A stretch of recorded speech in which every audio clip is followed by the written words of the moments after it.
Hi everybody, it's Dr. Renée and I'm back with my vlog. This week I'm going to talk to you about acid reflux, and it seems to me to be a massive problem, which is why I'm covering it. I see people with reflux in almost every session that I work as a GP. So what is it? We all know that we have acid in our stomach that our body uses to digest food, and that's exactly where it should stay, in the stomach. But unfortunately in acid reflux it doesn't. It comes through the sphincter, or the elastic band, which is the joint between your food pipe or esophagus and your stomach. And it moves up into the esophagus, and there it can cause damage because it's in the wrong place. So depending on how often that happens to you, and how much acid comes through, and also how far it travels up the esophagus, will dictate whether or not you have symptoms and how severe they are. If it happens for more than twice a week, by definition you have acid reflux disease, or gastroesophageal reflux disease, otherwise known as GORD, G-O-R-D. In America they call it GERD because they don't spell esophagus properly, just so that if you're looking at these on the internet you know what the difference is. GORD and GERD are the same thing. So who gets it? Well, the stats vary dramatically, so we don't absolutely know, but estimates put it about 1 in 5 people, so 20%. That's a lot of people if you think about it. And of course, some people will be coping with it, treating themselves, and therefore not coming forward and not being the stats. And some people won't have symptoms, but that doesn't mean there isn't damage being done, so they aren't coming forward either. So what are the causes? So a hiatus hernia can cause reflux, and that's where a section of the stomach slides through the elastic band or sphincter into the esophagus. Being overweight puts lots of abdominal pressure on your stomach, and that can cause it too. Being pregnant, for the same reason, you've got a baby in your tummy that's pushing up on your stomach, and this is a really common pregnancy problem, and quite often later in the pregnancy when the baby's getting bigger. Lying down immediately after eating, or having a really large meal can be a problem, or snacking before bedtime, same kind of theory, that you're lying down after eating and your stomach's got to work while you're sleeping. And then NSAIDs, non-steroidal anti-inflammatory drugs or painkillers that you and I know as ibuprofen, aspirin, diclofenac, naproxen, to give you a few. These can really irritate the stomach and in actual fact are the largest cause of stomach bleeds in the world. So that can be a serious problem. And now, to ruin life completely, there are 7 foods, and obviously they are foods that we really like in the main. So I'm about to tell you about all the nice things that really irritate the stomach. And these 7 food groups are a direct irritant to the stomach. And so if you're prone to acid reflux or gastritis, then these will make it worse. So those are tomatoes, spicy food, chocolate, chocolate, peppermint, and I know you're saying, what? Peppermint's really good for the stomach. Well, actually it's really good for the colon, but it's not so good for the stomach where it's a direct irritant. Caffeine, so all of those coffees and teas, I'm afraid, need to go if you're suffering. Alcohol, without question, is a real problem. And smoking. So those are the 7 food groups that you need to think about, and the causes of acid reflux if you're thinking about trying to cut things out and make yourself better. So what are the symptoms? Well, these are really varied, and some people have some of them, some have none, some have every single one. So it's really difficult sometimes to differentiate what's going on, and some of the symptoms are not obvious, as you'll see. So having heartburn is probably the most common one, where you have a burning sensation up the middle of your chest or behind your sternum. Having difficulty swallowing or a lump in the throat is really quite common. And talking of the throat, you can actually get a hoarse voice from reflux, so that would always need investigating. Having asthma-like symptoms, so wheezing or coughing. And on the subject of the cough, if you've had an irritated little cough for months on end and nobody's getting to the bottom of it, it may well be reflux, and some treatment might send the cough away. Having a sore throat all of the time, chest pain, tooth decay, so where the acid is coming up and eroding the back of your teeth. Bad breath, regurgitation, nausea, burping, hiccups that you can't get rid of, shortness of breath. All of these things, as odd as they may sound, can be down to acid reflux. and will need treatment. So what's the risk of not treating acid reflux? Well, esophagitis is one of the main risks, where the acid just eats away at your food pipe or esophagus and actually causes erosions or little holes. Or you get ulcers, and ulcers can bleed, and they can actually be fatal if they really do bleed. So both of those things are quite serious, obviously. Barrett's esophagus is a risk, and we think that 10% of people, so 1 in 10, who have regular acid reflux get Barrett's esophagus.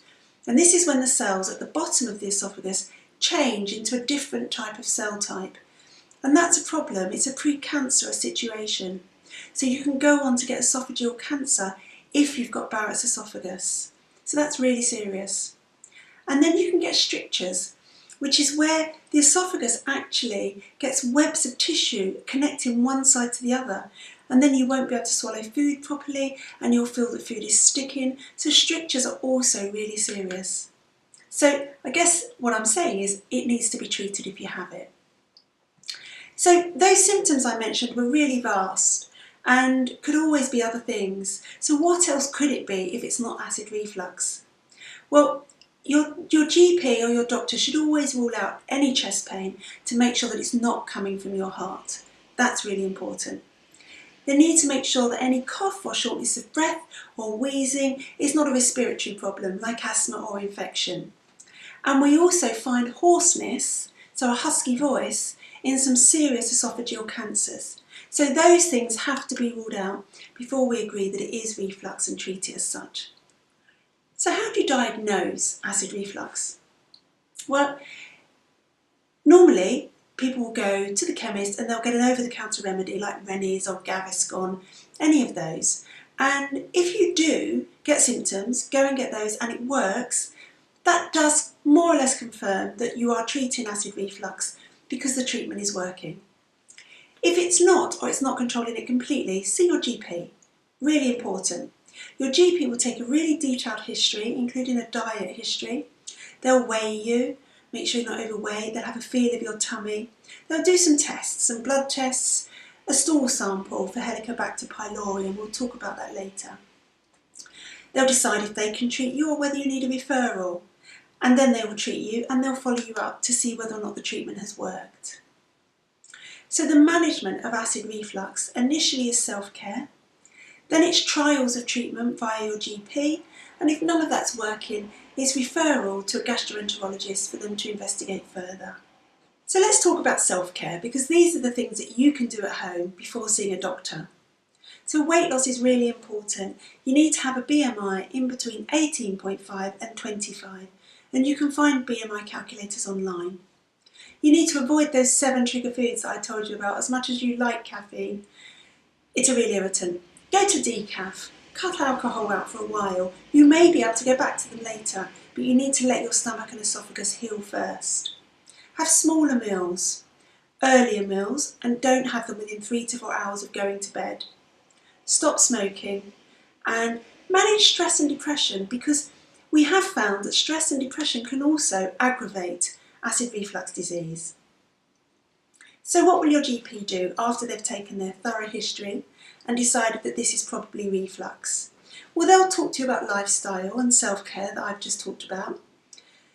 They'll initially give you some alginates, so that's Gaviscon, those kind of things, Peptac. And what these do is you take them after a meal and they actually sit over the food and acid in your stomach and prevent it from rising up into your esophagus. They might take a stool sample for Helicobacter pylori. So you give a tiny bit of poo to your GP receptionist, don't they have the best job in the world? And it gets sent off to the lab to see whether or not you've got the bacteria, Helicobacter, living in your stomach. And this can be a cause of acid reflux disease because these bacteria burrow into the stomach wall and then they allow the acid in, which causes the problem.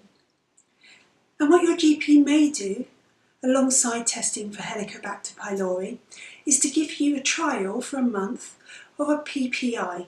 That's a proton pump inhibitor, and you'll probably know them as a omeprazole, lansoprazole, esomeprazole. So these suppress the acid in the stomach, and if you try them for a month, if that works, all well and good. Again, And if that has worked, then they will work out with you a plan for the future of lifestyle changes plus a longer term PPI which gradually they will try and wean off. And in the meantime, if your Helicobacter pylori stool sample comes back as positive, they'll treat that, and that will be treated with a week's course of 1 PPI and 2 antibiotics. But be warned, this does not always get rid of the pain. They'll also do a medication review to just make sure you're not taking any tablets which could be making the problem worse. So as we've mentioned already, the NSAIDs will be looked at, but there are lots of other medications, things like alpha blockers, benzodiazepines, beta blockers, so common blood pressure tablets, biphosphonates for your bones, calcium channel blockers, again blood pressure, steroids, nitrates, theophylline. There's so many, and I'll put a list of them afterwards so you can have a look to see what you might be on that could be irritating your stomach. So what if nothing works after that? What if you have to go back to your GP and say, I'm still in pain, I've still got these symptoms? So the GP should revisit everything again and make sure there's not an alternative diagnosis. So is it your heart, is it your liver, is it asthma, etc. They might add another medication in, an H2 receptor antagonist, something like ranitidine, and see if that helps, which again suppresses acid. But if all else fails, they will actually send you to a gastroenterologist or directly for an endoscopy before a gastroenterologist to see what's going on. It's important to know that 50 to 70% of endoscopies are normal, so the camera goes down and can't find anything. And in the rest of the cases, they will find gastritis, so an irritation of the stomach wall. They'll find Barrett's esophagus, which we spoke about earlier, or they'll find an ulcer. So what about taking PPIs long term? Is that a good idea? And this is a question we get asked all the time. Well, the aim should always be to be on the lowest possible dose of a PPI, and if possible, wean off. And sometimes even with all of the lifestyle changes, it's not possible. But in most cases, if those lifestyle changes are really adhered to, then it should be possible in the longer term. What are the risks of a long-term PPI? Well, there are risks, and this is important. So you're at a higher risk of infection. So you have a lower threshold for getting pneumonia. Small intestine bacterial overgrowth is more common in people who take PPIs. Infection with Salmonella and Campylobacter, which cause diarrhoea and tummy upsets. And C. difficile, which is one of the superbugs, is also more common in people that take PPIs. You can also become deficient in some essential minerals and vitamins, so calcium, iron, magnesium and vitamin B12 for example, so that's important. Kidney disease has been reported, as has osteoporosis. There's also been some studies recently about a connection between PPIs and stomach cancer, and I know from the radio show that this has been a cause of distress to people who feel they need them, but obviously don't want the risk of stomach cancer. So I just wanted to unpick that a little bit. So the study was from Hong Kong and it was 63,000 people, so it was quite a big study, but all of these people had been treated for Helicobacter pylori and had reflux disease. So what the study said was that those taking a PPI long term were twice as likely to get stomach cancer within 7 to 8 years. Now, look at that sensibly. It's still tiny, let's stress that. Stomach cancer is really very rare, about 4 cases per 10,000. So even if you double that, it's still minute. So the chances of you getting stomach cancer in your lifetime are minuscule. And there are risk factors that put you at high risk for it. So we know that Helicobacter pylori is linked to an increased risk for stomach cancer, and all of these people had been treated for it. So the study was already skewed in that direction. The study didn't prove for sure that PPI was the cause. There was an association. It wasn't adjusted for other risks for stomach cancer like smoking and alcohol. And all of the patients in the study were Asian, and we know that there is a higher risk of stomach cancer in Asian communities. So I don't think this particular study was very relevant to the UK, and I think it's interesting, but I don't think it should worry you in terms of it increasing your risk. If you need a PPI, you need one. So that leads us on to the next question beautifully, which is, do I take one or not when I've got acid reflux? So the answer to that is quite straightforward. If you have complicated gastroesophageal reflux disease, so if you have an ulcer, Barrett's esophagus, yes, the benefits of a PPI outweigh the risk. If you have uncomplicated disease, so try and use the lowest dose possible and stop when you can by using lifestyle changes to try and treat the underlying problem. So that's the guidance that I would give. I always try and look at natural remedies, as you know, so I've done that today, and all of these are alongside self-care. I guess they are self-care. So manage your stress is really important, and we know that that's important, and it does have an impact. Wear looser clothing around your tummy so you're not pushing up on the stomach and putting pressure on. Raise the head of your bed so that you sleep head higher than feet, so that the acid actually goes down rather than up. Aloe vera juice has been mentioned as a solution, but it is a laxative, so be careful because you don't want to replace one problem with another. Ginger and fennel tea have been mentioned as a solution, as has baking soda in water, although I think that's pretty disgusting to drink, so I'm not sure if I could actually do it, but it's a suggestion. And then regular yogurts and probiotics, and we know how important the gut microbiome is in almost every disease process, so I'm sure that won't do any harm and may well help.